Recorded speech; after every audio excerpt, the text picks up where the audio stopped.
When we think about Dragon Age the Veilguard, the conversation often gets stuck on its writing, its story choices, or its shift away from the franchise's roots. But today I want to step back and ask a different question, because if you look closely, the Veilguard has a beautiful cinematic touch to it, and maybe that simple touch can save a lot of its downfalls. The moment we arrive in this adventure as Rook, you're stepping into a world framed like a TV drama or a big budget fantasy film. The camera isn't there just to show you what's happening, it's there to direct your attention, set emotional tone, and guide how you experience power dynamics between characters. The game layers its frames. It dirties up the shots by placing bodies or objects in the foreground, blurs certain elements, uses depth to isolate emotion or tension. Sometimes the camera lingers low, making you look up at towering figures. Sometimes it pulls you close to the character's eyes. Other times, it holds wide on a landscape, letting you absorb the scale of the world we're in. There are techniques you see in cinema, not just in every game. Lighting in Veilguard deserves its own spotlight. Soft rim lights outline characters, adding dimension and sculpting their silhouettes. Color palettes shift between warm and cool tones. This isn't just technical polish, it's visual storytelling.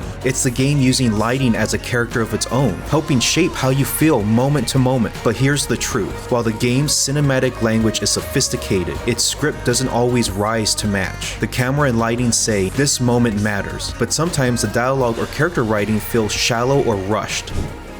Mother, what are you doing here? You used to call me Tama. I also used to wet the bed. Want me to start that up again? I'd rather you didn't.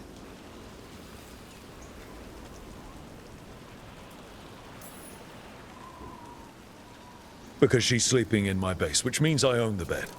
I'm actually next on laundry detail.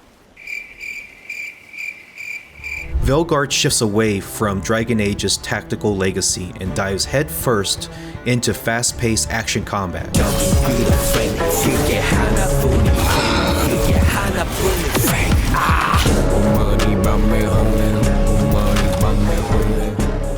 While this combat is slick and cinematic, spells exploding in bright, swirling arcs, abilities have punchy effects, and animations are fluid across classes, it looks incredible in motion, but the visual polish comes with a price. The main issue? Visual clutter. With spells triggering particle effects and enemies layering attacks on screen, it often becomes hard to tell what's actually happening. Especially timing a parry, identifying a threat, or even knowing if you're being attacked begins to get buried under all the noise. This makes reactive combat feel less skill-based and more like a guessing game, especially during chaotic encounters. Still, there's promise. Each class feels distinct, the animations are tight, and it's evident that the game wants to immerse players in a high fantasy power trip, but it's caught between spectacle and precision, and honestly, a lot of times the gameplay may look better than it feels.